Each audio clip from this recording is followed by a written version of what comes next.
Hello दोस्तों, good morning. कैसे हैं आप सब। तो जैसा कि हम गणित पढ़ ही रहे थे कक्षा 6 का, और अभ्यास 1B का हमें पढ़ना था। 1A का कॉन्सेप्ट और 1A का पूरा का 1 बाई 1 करके सवाल हम लगा लिए थे।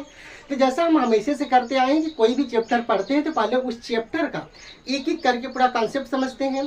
कॉन्सेप्ट और नियम समझने के बाद हम उस चैप्टर का 1 बाई 1 करके सवाल लगाते हैं। तो 1B का सवाल मतलब लगाने से पहले हम क्या करेंगे, पहले इस पूरे मतलब इस चैप्टर के जितने सवाल हैं जिस नियम पर लगेंगे पहले उस नियम को समझ लेते हैं, उसके बाद 1 बाई 1 करके सवाल लगाएंगे।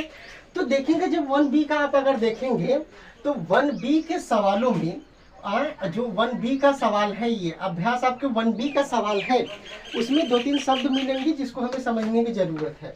देखना होगा क्या, एक शब्द आता है अनुवर्ती। क्या आता है? अनुवर्ती। एक शब्द आता है पूर्ववर्ती और एक शब्द आता है परवर्ती। ये आपको 3 वर्ड आपको देखने को मिलेंगे। पहले इसका मतलब समझ लेते हैं, क्योंकि अगर नियम और कॉन्सेप्ट क्लियर रहते हैं तो सवाल लगाने में आसानी होती है और हमें समझाने में भी आसानी होती है। और अगर आपको नियम पता रहेंगे तो आप सवाल भी लगा पाएंगे इजी तरीके से। ठीक है, तो देखो अगर ये तीनों वर्ड मिलते हैं आपको, अनुवर्ती, पूर्ववर्ती और परवर्ती, समझ में आया कि नहीं? मतलब क्या है समझना। अनुवर्ती निकालने का मतलब क्या है, अगर किसी संख्या का आपसे अनुवर्ती पूछ दे, क्या पूछ दे? अनुवर्ती पूछ दे, तो किसी संख्या का अनुवर्ती निकालने के लिए उसमें हम एक जोड़ देते हैं, वही उसका आंसर हो जाता है। वही उसका क्या हो जाता है? आंसर। जैसे मैं कह दूं कि 7 का अनुवर्ती क्या होगा, तो 7 में एक जोड़ दीजिए। 7 में एक जोड़ने पर क्या आएगा? 8। इसका मतलब 7 का अनुवर्ती क्या हो जाएगा? 8। समझ में आया कि नहीं? मैं कह दूं कि 1000 का, या पहले इजी तरीके से समझो, मैं कह दूं 100 का अनुवर्ती क्या होगा। मैं कह दूं 100 का अनुवर्ती क्या होगा, यानी 100 का अनुवर्ती, तो एक जोड़ दीजिए। 100 में एक जोड़ देंगे तो आ जाएगा 101 आंसर। यानी कि 100 का अनुवर्ती क्या है? 101। समझ में आया कि नहीं? तो कभी भी अगर अनुवर्ती पूछेगा तो जिस संख्या का पूछेगा उसमें एक जोड़ के एक जोड़ दीजिएगा, जो भी आ जाएगा उसका आंसर हो जाएगा। अब समझना, अगर कभी कभी क्या कर दे, कभी कभी अनुवर्ती की जगह लिख देता है परवर्ती। क्या लिख देता है? परवर्ती।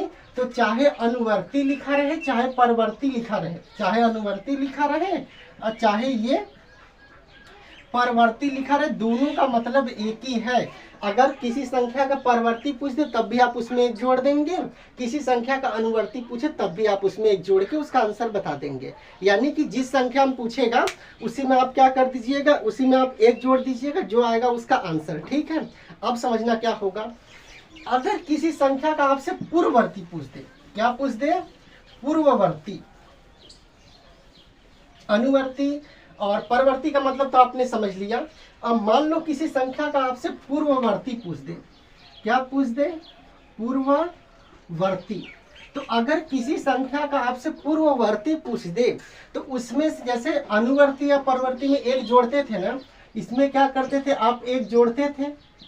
तो इसमें क्या करेंगे, पूर्ववर्ती में, पूर्व का मतलब क्या होता है? पूर्व का मतलब पहले, पूर्व का मतलब पहले। तो अगर किसी संख्या का पूर्ववर्ती पूछ दे तो उसमें से एक घटा दीजिएगा और जो आएगा उसका आंसर। जैसे मैं कह दूं कि 7 का पूर्ववर्ती क्या होगा। 7 का क्या पूछ दूं? 7 का पूर्ववर्ती। तो 7 का पूर्ववर्ती निकालने के लिए 7 में से एक घटा दीजिए, कितना आ जाएगा? 6। तो 7 का पूर्ववर्ती क्या होगा? 6। मैं कह दूं कि 100 का पूर्ववर्ती बताइए। 100 का पूर्ववर्ती क्या होगा? तो 100 का पूर्ववर्ती निकालने के लिए 100 में से एक घटा दीजिए तो कितना आ जाएगा? 99। कितना आ जाएगा? Answer 99 answer.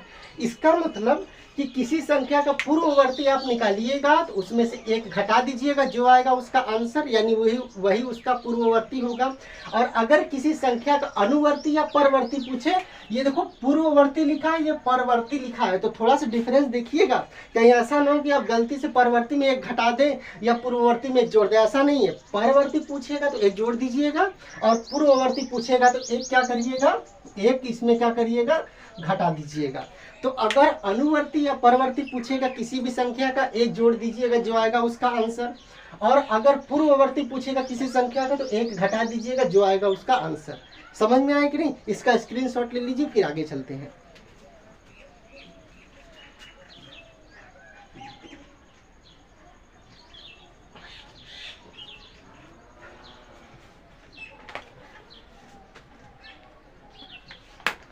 ठीक है, स्क्रीनशॉट हो गया होगा। और जैसा आपको बताया है ना कि जब स्क्रीनशॉट आप लेते हैं तो मैं ऐसे साइड हट जाता हूँ ताकि आपका जो मतलब पूरा डिस्प्ले आए। समझ में आया कि नहीं? अब देखिएगा, अनुवर्ती, परवर्ती, पूर्ववर्ती हमने समझ लिया। अब क्या है, इस चैप्टर में दो तरीके से सवाल पूछेगा। हालांकि पूर्ण संख्या है तो अगले चैप्टर में है, लेकिन क्या करेंगे कि इस चैप्टर में प्राकृतिक संख्या को लेकर कुछ संख्या मतलब कुछ सवाल हैं, तो हम क्या करेंगे उसी कॉन्टेक्स्ट में पूर्ण संख्या को भी समझ ले रहे हैं ताकि अगले चैप्टर का हम सीधे सवाल लगा पाए। देखना, अब कुछ कॉन्सेप्ट और समझते हैं। देखना, प्राकृतिक संख्या और पूर्ण संख्या। प्राकृतिक संख्या दोनों को एक साथ में समझेंगे तो ज्यादा समझ में आ जाएगा। पूर्ण संख्या क्या होती है भाई? हाँ, यानी कि होल नंबर और नेचुरल नंबर। देखना होगा क्या दोस्त, अगर हम प्राकृतिक संख्या की बात करें तो जो प्राकृतिक रूप से उपलब्ध है, जो संख्याएं हमें शुरू से ही मतलब हमने पढ़ रखी है, ठीक है, जो शुरू से ही मौजूद है, क्या हो जाएंगी? प्राकृतिक संख्या हमेशा क्या होगा, एक से स्टार्ट होता है, यानी जो 1, 2, 3, 4, 5 ऐसे ऐसे अनंत तक, ऐसे उल्टा 8 बना देंगे नहीं, अनंत का सिंबल इस तरह से हो जाता है, ठीक है। तो ऐसे ऐसे अनंत तक, यानी कि जो नेचुरल तरीके से हम लोग पढ़ते हैं ना, 1, 2, 3, 4, 5, 6 ऐसे, तो वही प्राकृतिक संख्या है। वही क्या है? प्राकृतिक संख्या है। यानी कि प्राकृतिक संख्या 1 से शुरू होती है। किससे? 1 से। 1, 2, 3, 4, 5, 6 ऐसे बढ़ता जाएगा। समझ में आया कि नहीं? तो प्राकृतिक संख्या किससे शुरू होती है? 1 से। किससे शुरू होती है दोस्त? 1 से। अब यहाँ से कुछ चीजें समझिएगा। अच्छा, जब प्राकृतिक संख्या 1 से शुरू होती है तो सबसे छोटी प्राकृतिक संख्या क्या होगी भैया? जब 1 से शुरू ही हो रहा तो सबसे छोटी प्राकृतिक संख्या क्या होगी? सबसे छोटी प्राकृतिक संख्या क्या होगी? प्राकृतिक संख्या क्या होगी? तो 1 होगी। क्या होगी? 1 होगी। अब समझना, तो प्राकृतिक संख्या किससे शुरू होती है? 1 से। 1, 2, 3, 4, 5, 6 ऐसे कहाँ तक? अनंत तक। मतलब गिनते गिनते मर जाएंगे लेकिन गिनती खत्म नहीं होगा। अब समझिएगा, तो सबसे छोटी प्राकृतिक संख्या हमने 1 देख लिया, तो अब कहोगे कि सबसे बड़ी।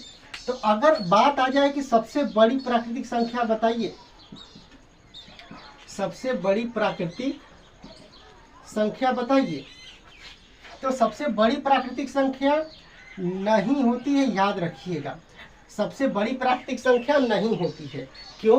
क्योंकि कोई भी प्राकृतिक संख्या खुद में बड़ी नहीं, उसमें 1 जोड़ देंगे उससे बड़ी संख्या मिल जाएगी। आप किसी संख्या को बताएंगे कि सबसे बड़ी ये संख्या है, उसमें जैसे ही 1 जोड़ देंगे उससे बड़ी संख्या मिल जाएगी। तो क्या होगा कि सबसे बड़ी कोई भी प्राकृतिक संख्या नहीं है। जैसे आप कहेंगे कि 100 प्राकृतिक संख्या सबसे बड़ी है, तो अगला कहेगा कि भैया 101 सबसे बड़ी है। कोई कहेगा कि 1000 सबसे बड़ी प्राकृतिक संख्या है, तो कोई कहेगा नहीं 1001 उससे बड़ी प्राकृतिक संख्या है।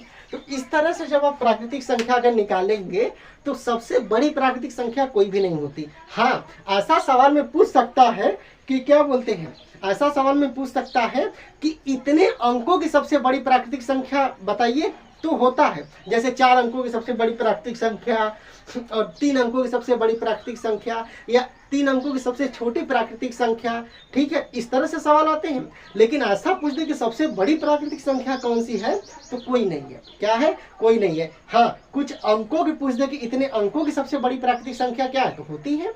अब समझना क्या होगा, तो सबसे छोटी प्राकृतिक संख्या क्या है दोस्त? 1। और सबसे बड़ी प्राकृतिक संख्या क्या है? कोई भी नहीं होती है। हाँ, सवाल पर डिपेंड करता है कि अगर सवाल पूछ दे कि सबसे मतलब कि इतने अंकों की सबसे बड़ी प्राकृतिक संख्या, तो इस तरह से सवाल पूछे तो होता है। लेकिन अगर डायरेक्ट पूछ दे कि सबसे बड़ी प्राकृतिक संख्या कोई बताइए, तो इसका जवाब नहीं है, होता ही नहीं है। तो जवाब क्या होगा? समझ में आया कि नहीं? अच्छा, प्राकृतिक संख्या अंत कहाँ है? तो वो अनंत है भाई, अंत नहीं है इसका कोई, अनंत है। मतलब आप गिनते चले जाइए, गिनते चले जाइए, गिनते चले जाइए, 7 जन्म खत्म हो जाएगा मेरे मित्र, फिर भी गिनती खत्म नहीं होगा। अब समझना। अच्छा, जब सबसे छोटी प्राकृतिक संख्या हमें पता हो गया तो सवाल एक और आता है। अभी आपने पूछा इतना तेज गर्म हो रहा है ना, आज देखो 20 मई है और मतलब हीट इतना ज्यादा हो रहा है, लेकिन अब पढ़ाने का मन नहीं कर रहा है। समझना है कि नहीं? लेकिन क्या करें, आपके लिए कर रहे हैं, अच्छी बात है, ठीक है। आप लोग पढ़ते हैं, उससे मुझे ताजगी मिलती है। देखना होगा क्या कि अगर सबसे छोटी प्राकृतिक संख्या तो 1 होगी। अच्छा, तो आपने अभी अनुवर्ती या परवर्ती इसी को कहेंगे, अनुवर्ती या परवर्ती, और आपने पूर्ववर्ती भी पढ़ा। तो अगर पूछ देगा कि एक का अनुवर्ती या पूर्ववर्ती, एक का अनुवर्ती या परवर्ती पूछ देगा, तो अगर एक का अनुवर्ती या परवर्ती पूछ देगा तो आप निकाल लेंगे, एक जोड़ देंगे, दो आंसर आ जाएगा। ठीक है, लेकिन कभी ऐसा सवाल दे दे कि प्राकृतिक संख्या, क्या दे दे, प्राकृतिक संख्या एक का कोई भी पूर्ववर्ती नहीं होता है, पूर्ववर्ती नहीं होता है, ऐसा सवाल पूछ दे। कॉन्सेप्ट समझा रहे, समझ लेना होता है। अगर ऐसा सवाल पूछ दे कि प्राकृतिक संख्या एक का कोई भी पूर्ववर्ती नहीं होता है, पूर्ववर्ती नहीं होता है, तो ये सही है। क्यों? क्योंकि आप प्राकृतिक संख्या तो एक से ही शुरू होता है, और अगर एक का पूर्ववर्ती निकालेंगे तो पूर्ववर्ती में एक घटाते तो एक में एक घटाएंगे, 0 हो जाएगा। और प्राकृतिक संख्या में सबसे छोटी प्राकृतिक संख्या 1 है, प्राकृतिक संख्या 1 से शुरू ही होता है। तो इसका मतलब कि 1 का अगर पूर्ववर्ती निकालेंगे तो एक घटाएंगे तो आंसर आ जाएगा 0, और 0 ये पूर्ण संख्या में आता है, भी पढ़ाएंगे। 0 प्राकृतिक संख्या नहीं है। तो हाँ, सबसे छोटी जो प्राकृतिक संख्या 1 का कोई भी पूर्ववर्ती नहीं होता है, लेकिन 1 का अनुवर्ती होता है या परवर्ती होता है। क्यों? क्योंकि अगर 1 है और 1 में 1 जोड़ देंगे आप अनुवर्ती या परवर्ती निकालने के लिए, तो 2 हो जाएगा, और 2 क्या है, प्राकृतिक संख्या है। तो याद रखिएगा, सबसे छोटी प्राकृतिक संख्या क्या होगी, 1। और प्राकृतिक संख्या किसे कहते हैं, जो संख्याएं 1 से शुरू होती हैं। सबसे बड़ी प्राकृतिक संख्या नहीं होती है, और सबसे छोटी प्राकृतिक संख्या 1 का कोई भी पूर्ववर्ती नहीं होता है। क्यों? ये दिखा दिया आपको कि अगर 1 का पूर्ववर्ती निकालेंगे तो 1 में 1 घटाएंगे, 0 हो जाएगा, और 0 प्राकृतिक संख्या नहीं है। समझ में आया कि नहीं? अब पूर्ण संख्या समझते हैं, देखना, इसका स्क्रीनशॉट ले लो, फिर आगे चलते हैं।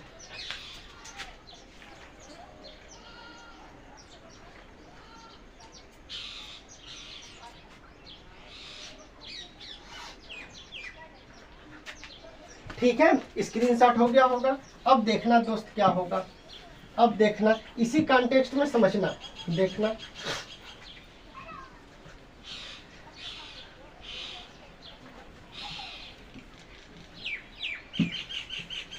देखना, जैसे प्राकृतिक संख्या 1 से शुरू होती थी ना, प्राकृतिक संख्या किससे शुरू होती थी, 1 2 3 4 5 6 ऐसे ऐसे अनंत तक होता था। समझ में आया कि नहीं?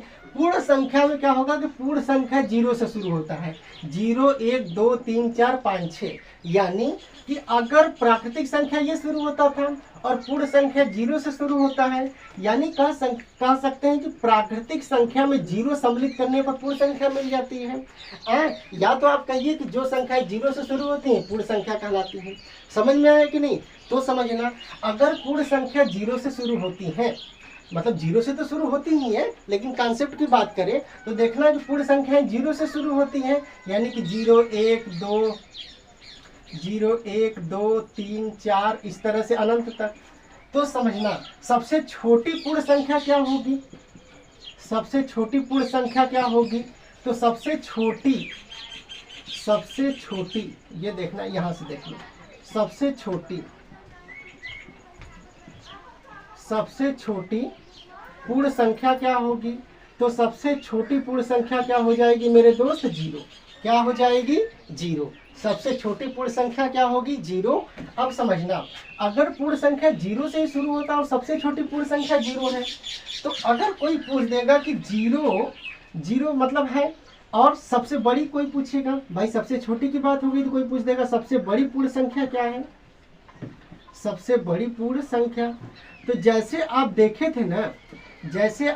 थे ना कि प्राकृतिक संख्या में सबसे छोटी प्राकृतिक संख्या तो 1 होती है, लेकिन सबसे बड़ी प्राकृतिक संख्या नहीं होती है। क्यों? क्योंकि कोई भी प्राकृतिक संख्या आप जब बड़ी कहेंगे उसमें 1 जोड़ देंगे तो उससे अगली संख्या मिल जाएगी जो उससे बड़ी होगी। तो उसी तरह से दोस्त, पूर्ण संख्या में क्या डिफरेंस है, एक 0 ही तो सम्मिलित हुआ है, लेकिन पूर्ण संख्या में पूछ देगा कि सबसे बड़ी पूर्ण संख्या क्या है, तो सबसे बड़ी पूर्ण संख्या नहीं होती है। क्यों?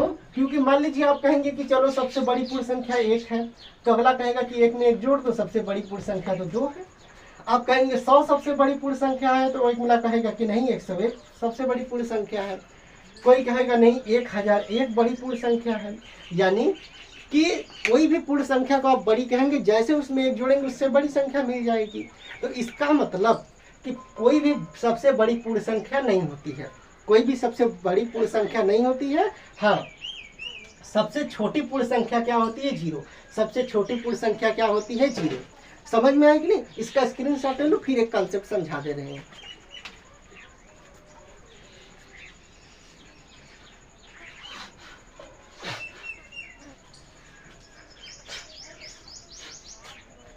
ठीक है, स्क्रीनशॉट हो गया होगा। अब थोड़ा सा इसको रिवाइज कर लो। तो कॉन्सेप्ट हमने क्या समझा कि प्राकृतिक संख्या जो 1 से शुरू होती है अनंत तक चलती है, पूर्ण संख्या जो 0 से शुरू होती है अनंत तक चले।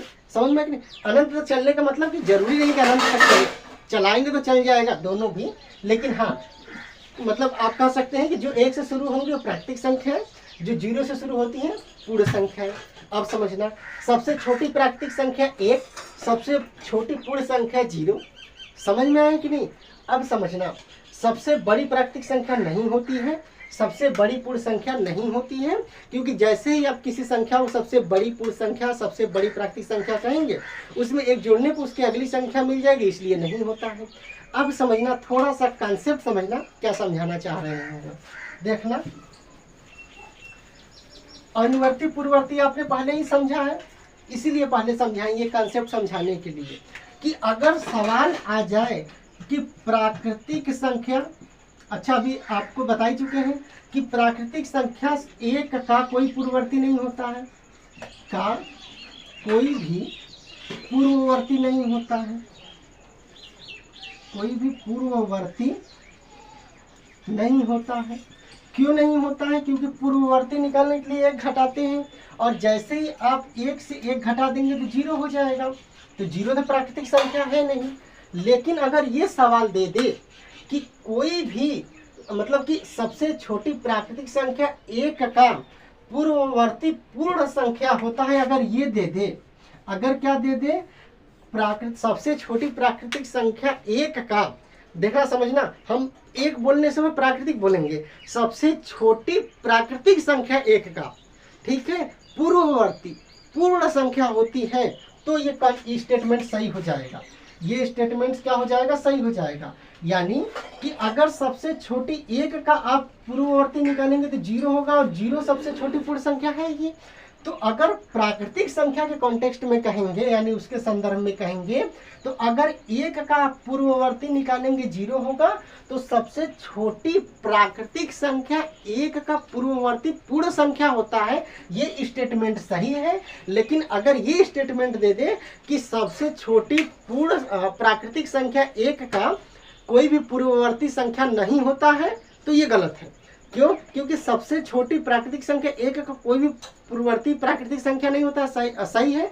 क्यों? क्योंकि 0 है, 0 पूर्ण संख्या है। लेकिन अगर ऐसे दे दे, ये स्टेटमेंट कंट्रोवर्सी हो गया क्या मेरे से? देखना, थोड़ा सा समझना, फिर से हो सकता है बोलने में एक ही चीज़ या 2 बार घुमा के बोल दिए हूँ। अब समझ लेना कि अगर कभी स्टेटमेंट दे दे, क्या दे दे कि कोई भी, या समझ लो यार, लिख के बता दे रहे हैं, देखो समझ लेना, यहाँ से यहाँ समझ लेना। 2 स्टेटमेंट देगा, ये बहुत गहरी चीजें हैं। गहरी का मतलब क्या है? आसान है, लेकिन जो नहीं समझेगा कंफ्यूज हो जाएगा। देखो, अगर ये सवाल दे दे सबसे छोटी प्राकृतिक संख्या 1 का कोई भी पूर्ववर्ती, यहाँ पर खेला होगा, प्राकृतिक संख्या नहीं होती है, प्राकृतिक संख्या नहीं होता है। ये स्टेटमेंट दे दे कि सबसे छोटी प्राकृतिक संख्या 1 का कोई भी पूर्ववर्ती प्राकृतिक संख्या नहीं होता है, कोई भी पूर्ववर्ती प्राकृतिक संख्या नहीं होता है, तो ये स्टेटमेंट बिल्कुल सही है। कैसे?